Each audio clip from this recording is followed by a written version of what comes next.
Welcome to Sink or Swim, presented by Squid Group, your digital marketing partner. In this podcast, we talk to Joel Tashkoff, one of New Zealand's leading entertainment lawyers from Dominion Law. This is a podcast that any musician, model, or band will want to listen to, as there is some secret sauce in here.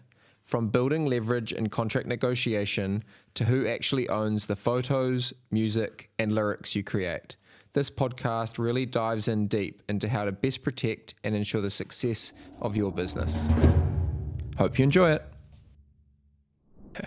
Here we go. The big dog, Joel. What number podcast are we on?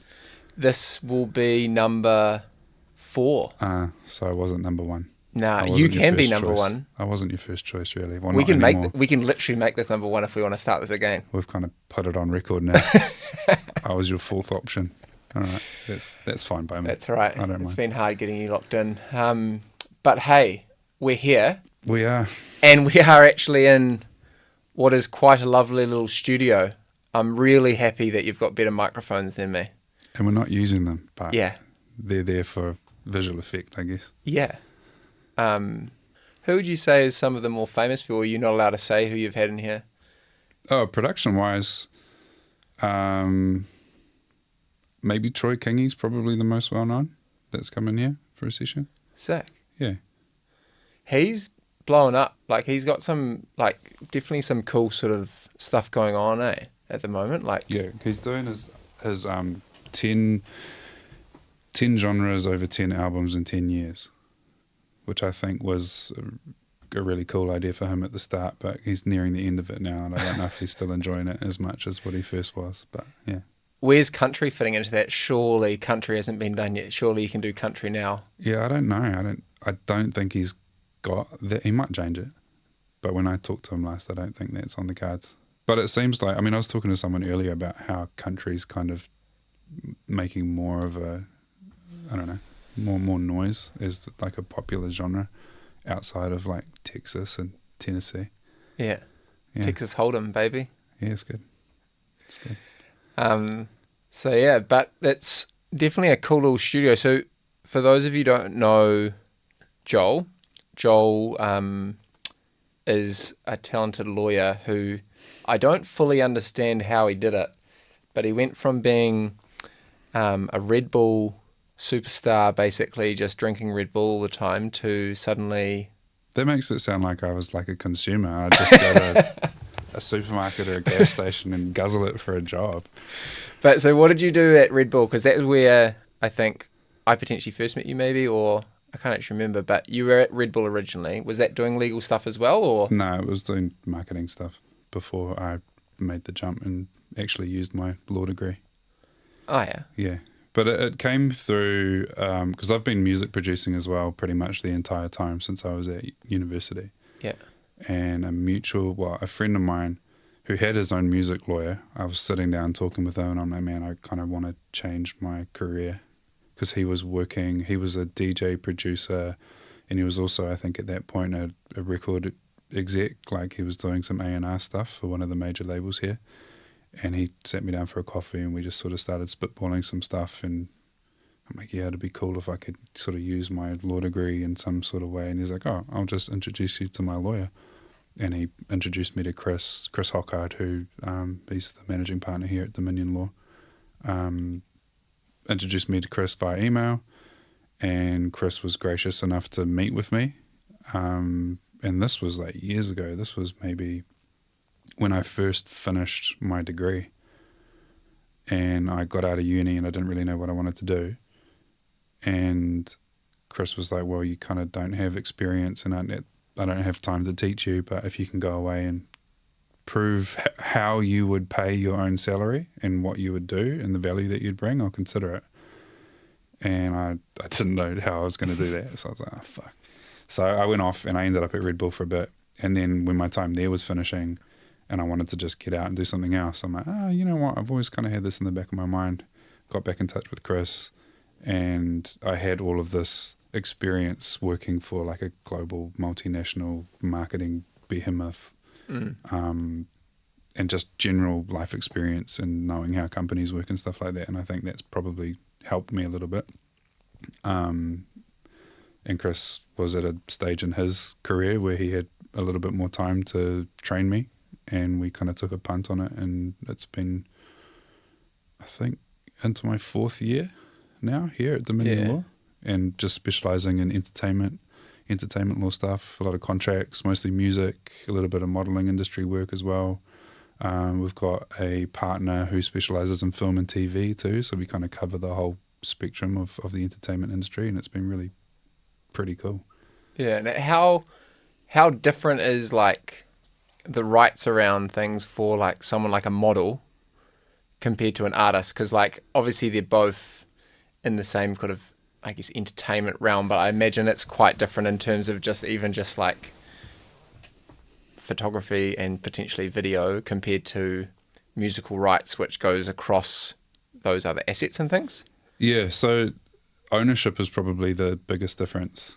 In the modeling world, models don't own anything that they do. Like the photographer has a default right to the photos that they take. Their agent is the one putting them with brands in order to work, essentially, whether it's here or with other agencies across the globe, if they're doing editorial or if they're walking or anything like that.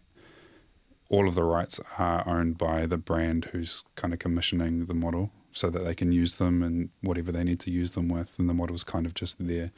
They get paid for their time and their work. With an artist in the music industry, there's like similar rights floating about, but an artist really wants to have, as a rule of thumb, ownership over their songs, ownership over their recordings. And those two things, songs and recordings, are actually separate, and they can have different owners. We can talk about that a little bit if you want, because it's quite confusing for a lot of people that are first kind of venturing into this.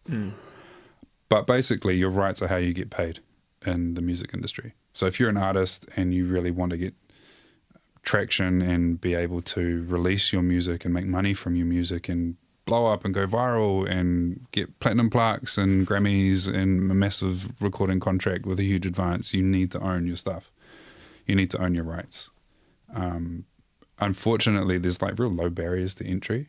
Well, I say unfortunately, but it's just the fact. The fact of the industry is you've got super talented people that love music and now can record themselves on their phones and go viral, and they have no understanding of the business side of things that has sort of been around since the beginning of recorded music, however long that's been. And it's been carefully sort of manufactured to where there are people that make a lot of money off of the music business, and now there are all these standard industry terms that if you're not aware of them and someone puts a contract in front of you and says, hey, come sign with us, we'll make you a big star, and you're like, oh my god, stars in my eyes, yeah, I'll do it, great.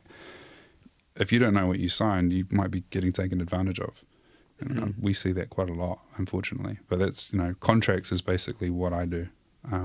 Read them, advise on them, give clients advice as to what they should be doing with their careers, how to own as much as you can of your own recordings and songs, just to put yourself in a better position to where if a big opportunity comes, you can actually take it and you're not being held back by someone. And how does it work, like in terms of when you first start out? Because, I mean, there's lots of movies that are out there about it, like this sort of stuff. I mean, even like the Beatles and Queen and all of that, when they're like wanting to produce music and stuff, and then there's labels like stopping them from putting certain stuff out and everything else. But like, how does it work usually with like negotiations? So like, I understand that you'll sign a contract with a certain label for a certain period usually, or for a certain number of, let's say, albums that you might be producing. But are you able, depending on how that's constructed, to potentially change those terms so that you potentially, at the beginning, because they're potentially taking more of a punt on advertising you and trying to grow you, that then, say, album 3 or album 4, you would then obviously own more of the rights as you grow? Or how does that kind of work? Do you think that would be the equitable approach to it, right? It's funny you mention that, because it brings up the concept of leverage when a contract is presented. So usually if you sign something, there's no real way of changing it unless the other side agrees to it. And if the other side is benefiting from the contract that was signed and the terms are more in their favor, they're probably not going to want to change it so they get less. So The really important thing is when a contract is presented, you, as an artist, this is what I tell like clients all the time, especially young artists that are like, it might be their first contract they've ever been presented by a record label. They get excited because it's validation, and that's true, and you should be excited by that. And I often feel like the Grinch when I'm advising them because I'm kind of bringing a little bit of reality to it, and I try not to trample on that excitement a little bit, or as much as I can. But if you've got no leverage and someone offers you an agreement, those terms are going to be heavily weighted in their favour, because you mentioned they're taking a punt. They don't know if it's going to pan out. They can't look at a track record of success or analytics that show that there's consistently more listeners every other day in different territories around the world, or you're going viral on a certain platform. All of those things are things that you can use as bargaining chips to get a better deal. And the more established your momentum is, and the more you've shown that you can be a successful artist on your own, the more labels are going to be interested in signing you, because it's less work for them, it's less of a risk for them, and so you can ask for better terms, basically. Yeah. But to answer your question in a real short way, there's no way that you can change something after you've signed something, and there's no real, like, if you sign a bad deal and you've gone into it with your eyes open, especially if you had legal advice and you just took a punt on it, there's nothing really you can do. If you blow up down the line and realize, well, hey, I'm getting shafted here, you just kind of have to wait until the deal ends. And some deals in the industry can be for incredibly long terms. Some of them can be for perpetuity, it means forever. Some of them have option periods where if the deal isn't going well, the label or the company can say, okay, we'll let you go. But if it is going well, they have the exclusive ability to say, well, we'll keep you for another period of time.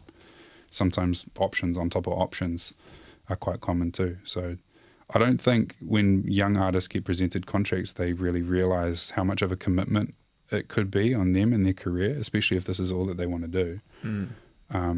So yeah, if you get sent something that you don't understand, it's going to come with a sales pitch and it's going to sound really good, but if you still don't really understand what you're signing, get it checked by someone that knows. That's what we're here for, really. And do you find that there's much of a difference in terms of your, I guess, the way things get structured compared to, say, like new artists, in terms of, let's say they are quite green, in terms of like when you first started, or original contracts, say before you even started, when Chris first started, to how they are now? Or have contracts pretty much always been the same in terms of what the end goal is? Obviously the same, because everyone wants the artist to grow and make as much money as possible. But has there been much change in the way that contracts are actually presented now, or is it still much the same?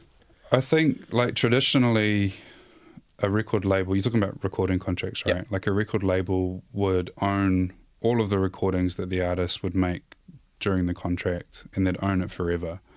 And you might not have seen that much going back to the artist by way of a royalty after the fact in terms of a percentage. I think, like, years and years and years ago, it wasn't unusual for the artist to only get like 10 or 15% of the master royalty income, which, if you mention that to anyone today, they scoff at it, like it's incredibly low. But back then, contextually, a record label was the only way you were going to get distribution and get heard. The music industry's changed quite significantly, and now because everybody's got a laptop, everybody's got a phone. I think, like, Steve Lacy recorded an entire major album on his iPhone. Madlib has done entire albums of productions on his iPad, and you don't need a label now to get global distribution, because you can go through a distributor and now you're on Spotify with everybody else.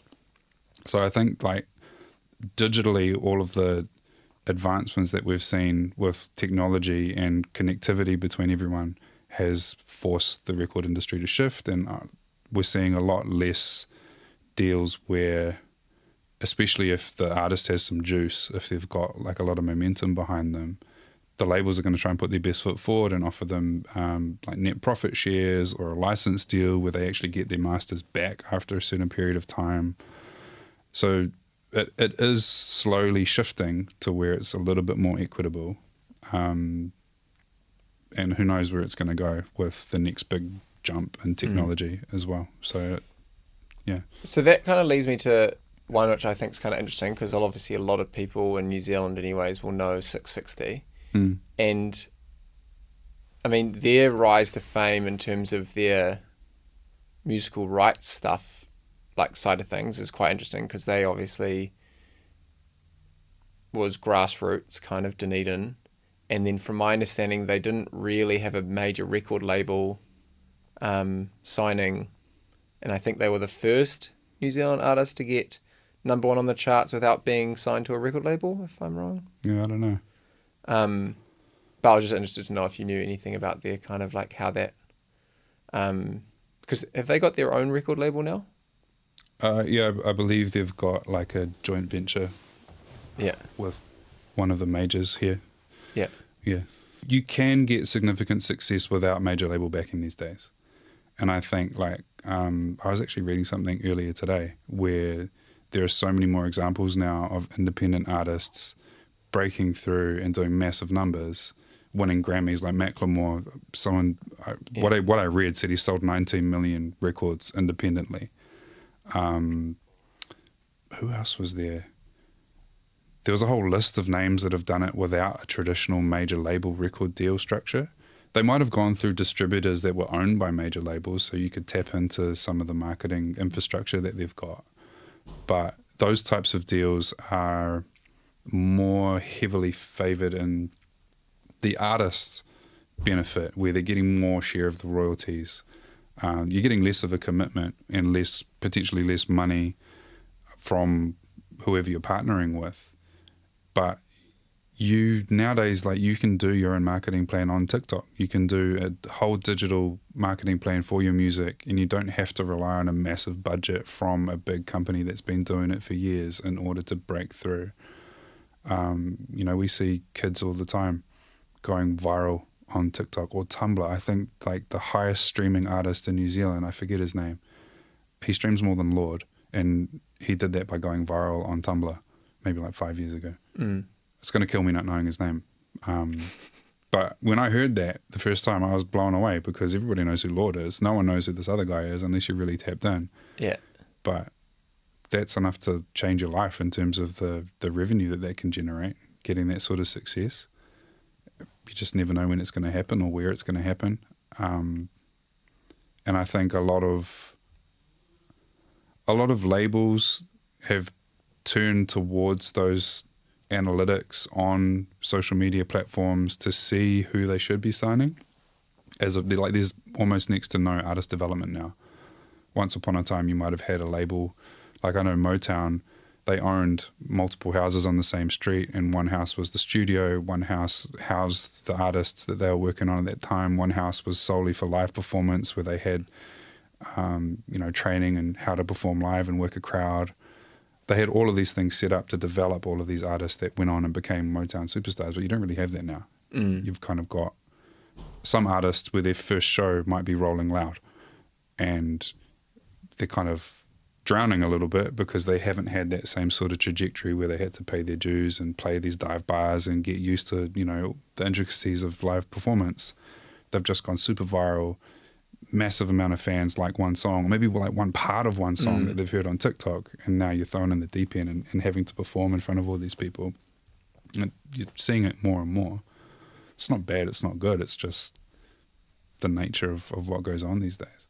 Yeah, and I think before we go down the rabbit hole of TikTok and what was the old school Vines and everything else, the thing I'd be keen to know also about around like how that structural works is, so explain the difference, like you said, between a record label deal, yeah, and then obviously the other like live side of things, and how that all works. Because also I know that for certain albums that get released, certain outlets will have rights to certain countries. So for example, You might release an album, and then in the US it's released by Warner, and then in the UK it's by Sony or whoever else it is. Like, how does that work? Like, what's the reason behind having obviously one label compared to having a bunch?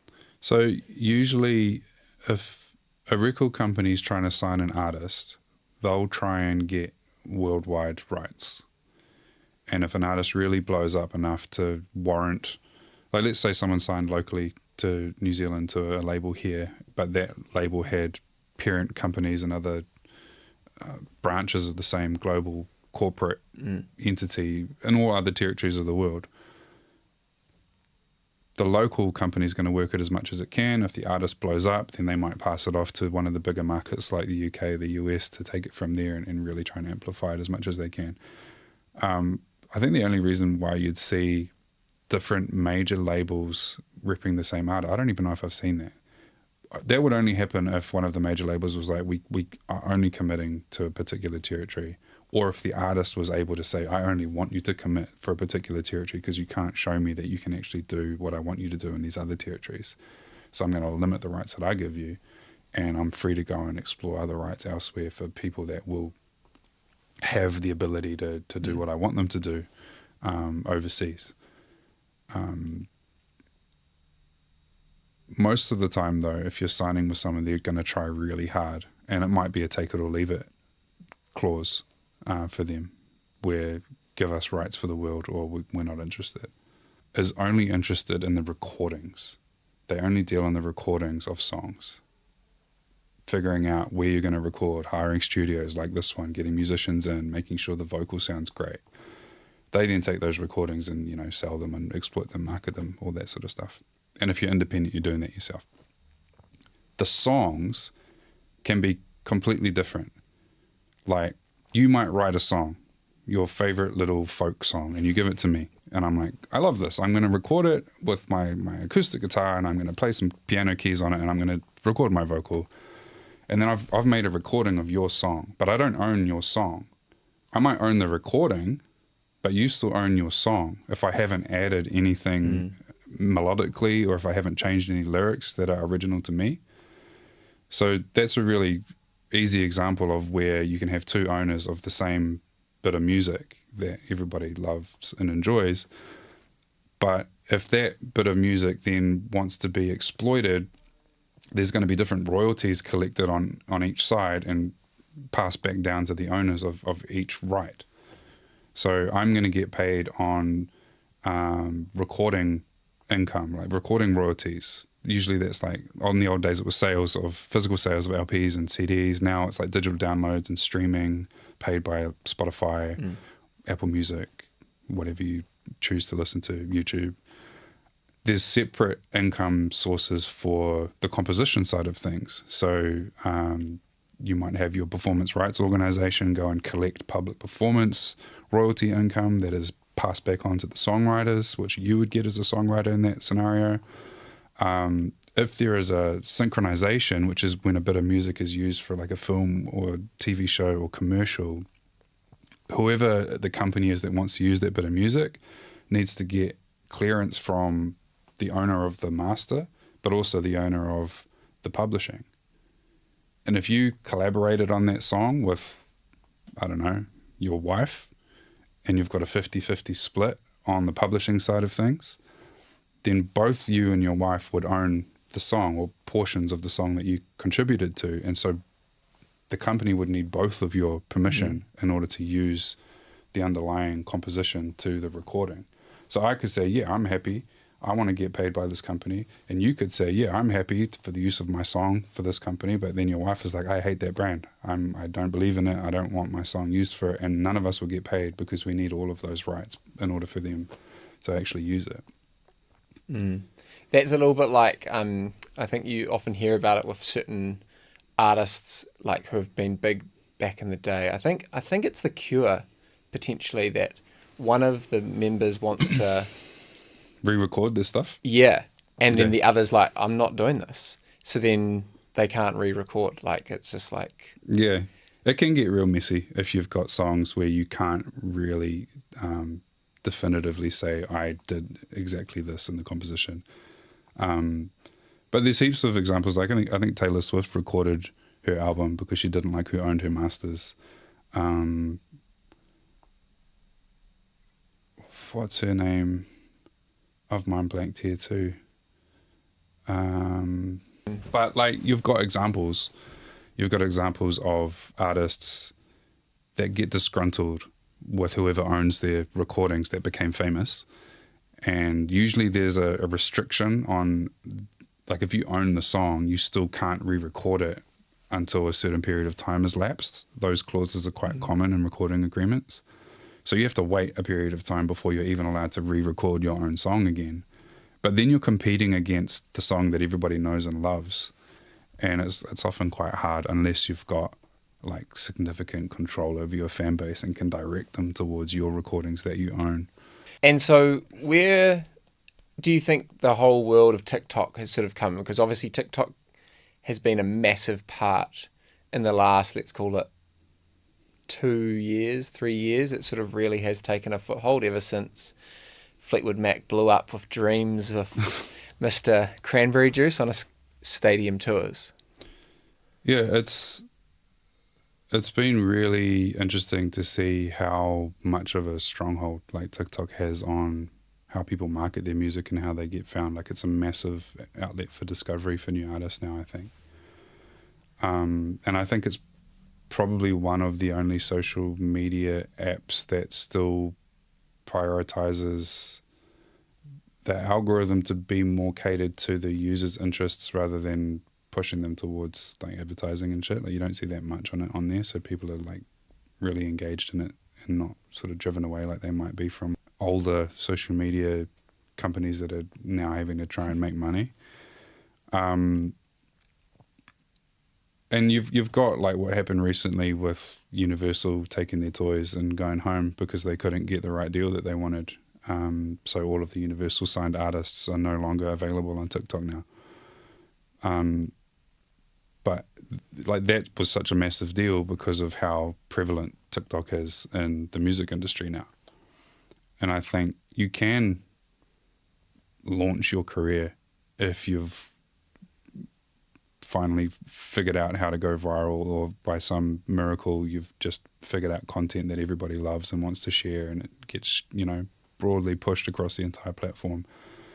And we've seen examples of really young artists getting life-changing deals because of it. And I think you just need to be really aware that you never know when your success is going to come. It's really hard because how is a young artist to know what sort of rights have been floating around unless they know what to look for? And if you're coming out of high school and all you want to do is make music and no one's told you the business of it, you're just not going to know. And this sort of stuff can happen where you might blow up and there's an issue. I think one of the things that I'd say for this is there needs to be a lot more education on just the basics of the music business. If you're a musician and you're putting stuff out online and you're wanting to treat this seriously as a career, because it's not really that widely understood with young developing artists and even more established artists that just want to put their head in the sand and create, and they don't want to care about the behind the scenes music business. It can get complex, but just the basics around rights and knowing who to go to if you don't know. There are books out there, like a really overused book, but it's turned into almost a meme of itself. It's like the Bible of the music industry. It's written by a guy called Donald Passman, and I think it's all you need to know about the music business, or everything you need to know about the music industry, something like that. That was one of the first books that Chris gave me when I first started at the firm. He's like, read this, and I read it front to back in a weekend. And it has really easy to follow chapters on pretty much the back end of the music business and building a team, how record deals work, how publishing deals work, how syncs work.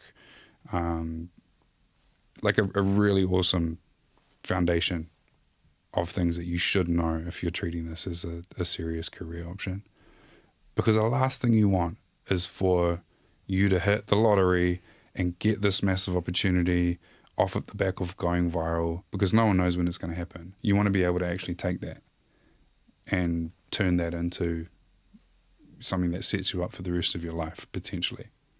And if you can't do that because of someone else hindering that, because they've got rights that you didn't realize they had, or you didn't clear it properly, or, that can be really, really upsetting. Like, that would be so gutting to have to deal with that. So there's two things I wanted to ask about on that then. So one is, if you look at like bands who have set up, and let's say that there's a band member who potentially is a bad egg in that band, how do the rights work around that, where, like, let's say that band member wants to stay in the band but everyone wants them to leave? In terms of the rights around even just like brand name, does that, when I say brand, I should say like the band. Yeah, no, but you're right, because it is But the it is a brand. Yeah. But like, how does that work in terms of, like, technically, if there isn't a band agreement in place, how does it work in that space where the whole band wants that one person to leave? Can they still continue as a band without that one person, or could that person technically stop them? That's a really good question. In New Zealand, if you don't have an agreement to the contrary and you're working together with other people, it's deemed a partnership by default, where you've got joint and several liability, which means that one person can go and sign contracts on behalf of the others without their approval or knowledge. They can incur debt on behalf of the others. They can do all sorts of things without the others knowing, but everybody is bound to it, and everybody can be sued for it, which in different territories there's like limited partnerships, but in New Zealand there's not. So the best thing for a band to do when they're first forming is to actually have these discussions around, well, how do we want to operate? Who's going to own the recordings? Who's going to own the songs? How do we figure out the songwriting splits?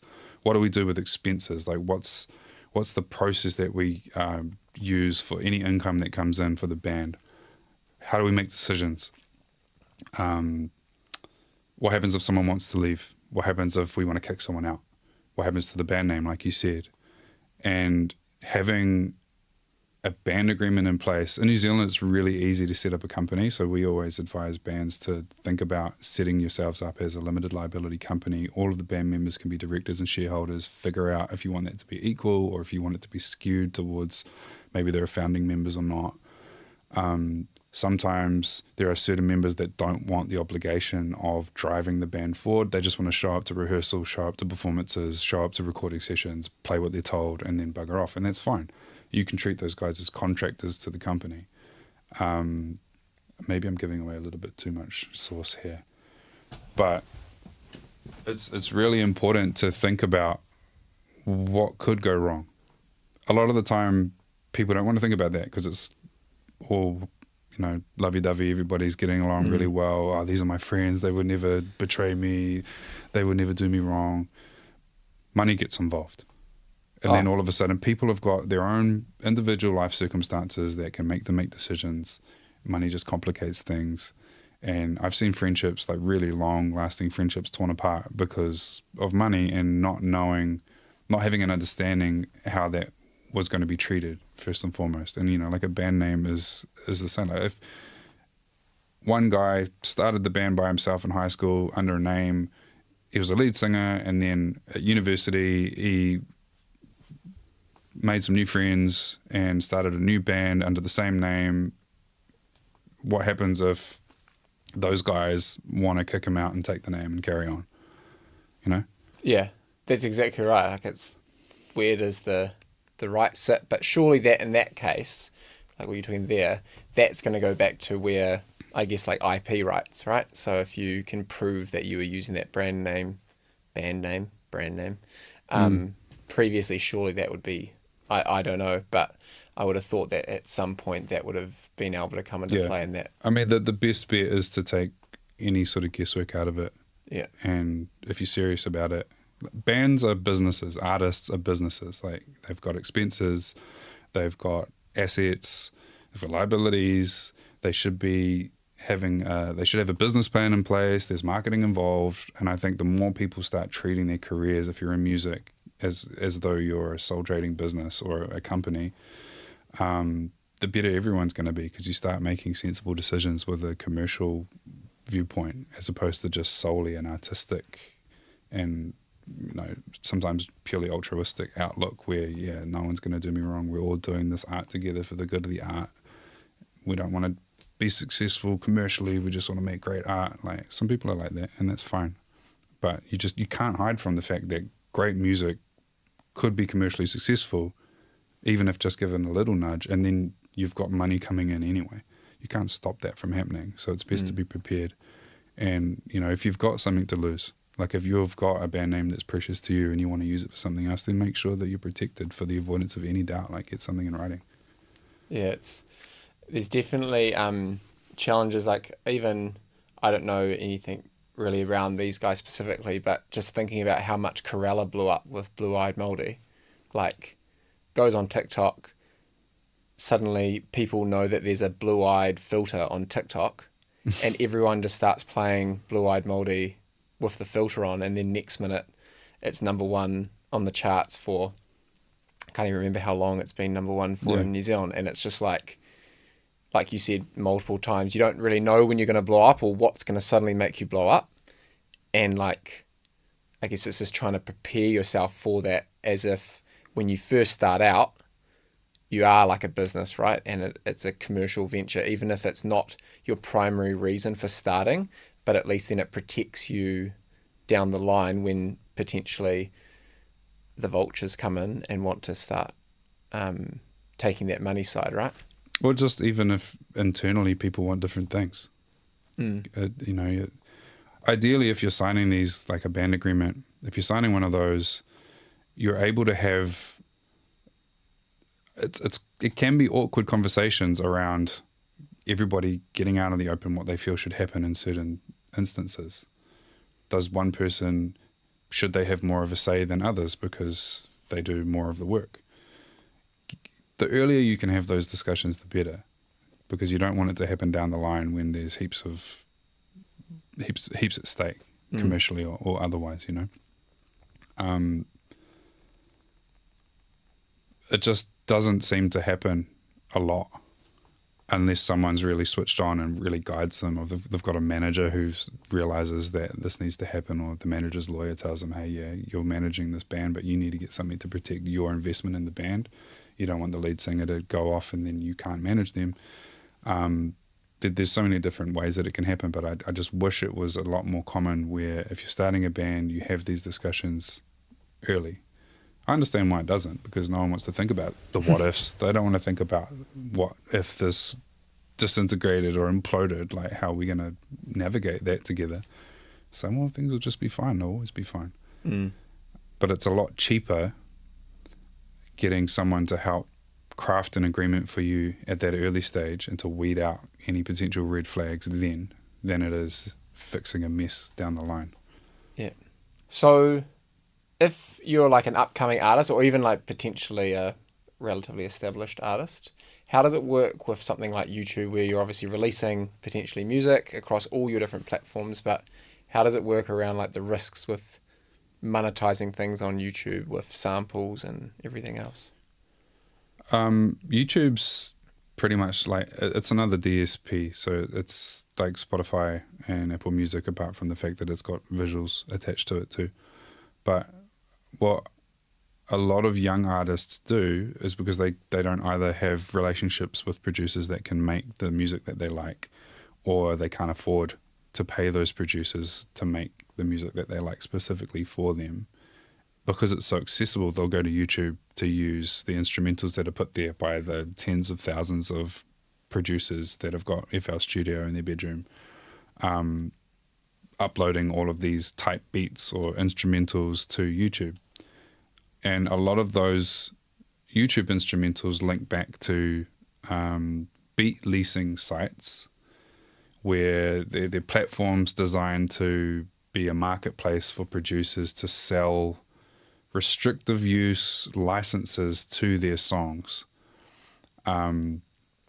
I'm trying to be very non-specific, but most people probably can figure out what I'm talking about. The danger is, I mean, there's lots. You've got the burden of figuring out who actually owns what was put on YouTube, because there's a lot of people that find stuff that is for sale or license online, like sound packs or sample packs from composers that are running their own websites, and they're taking that, copying it, changing the name, putting it on YouTube, and then putting it on these producer marketplaces, and selling licenses.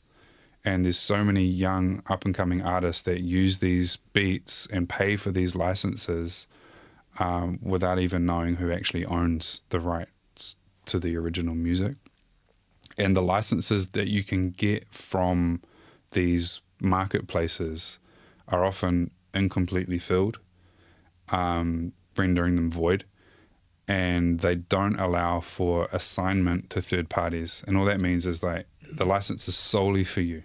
So if your song that you've got from YouTube, even if you make it to the point of clicking through to the link, rationalizing in your mind, yeah, I can probably pay $200 US for this license from this producer who says they own this beat. Even if the license was filled out correctly by the composer who's got it for license on this marketplace, if you blow up, the license is only for you. You can't assign that license to the label that wants to sign you. You're going to have to go all the way back to the drawing board and figure out who owns the composition and try and negotiate a license that you can actually assign. So like that marketplace or that part of the industry is designed mostly for the benefit of composers and producers. It doesn't really give artists what they need in order to be successful without strings attached. So I'd be just cautious, because it's so easy and accessible, and you can find amazing compositions and beats that sound just like the ones that your favorite artist uses. There's so much talent out there.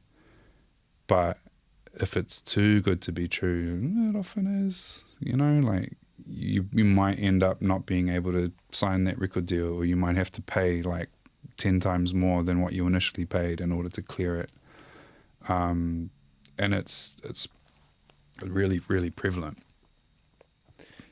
And so are you saying that with certain music that you potentially buy as a sample, it's not actually owned by that person?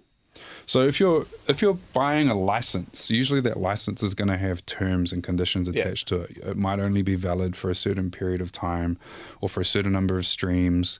It might limit you from releasing it in certain types of ways. Other people can also buy that same license, so you don't have exclusivity over that particular song. And you hear it sometimes in singles that have been released using the same underlying samples. They sound like the same song because they are using the same foundation. They're using the same sound, like the base composition of it all. It's just been licensed to two different people. Beat licenses, they benefit the producer that made the beat and is selling the license. And it's a really good source of income for producers. So I don't want to shit on it. As a producer, great. It's awesome. Make your money. And you've got people that's all they do. They just sell these licenses. They don't want to do exclusives because it means that they can't sell that license another 10 times and make more money than if even a major label artist had the budget to pay a proper major label production rate to like a high-end producer. It's not comparable. But yeah, as a young artist, just know the limitations of what you've got, because it might have, more often than not, strings attached that could cause you headaches down the line. It's a lot easier to try and find people that are on your level, that are wanting to work and create with you, and you're able to talk to them directly, let them know, we need to have a discussion about these rights. What are we going to do? What's your fee? What's your advance? What's your royalty expectations? What sort of credit do you want? Can I have all of the rights as the artist? Are you happy with that? You can do that when you know the person.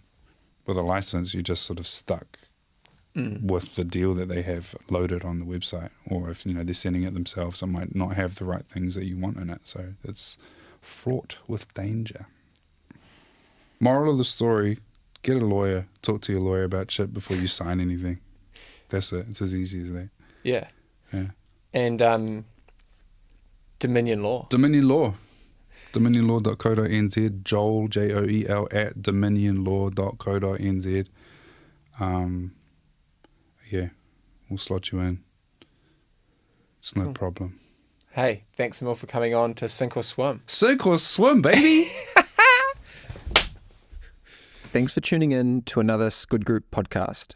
If you're looking for a marketing partner to grow your brand, business, or event, contact us here at Squid Group.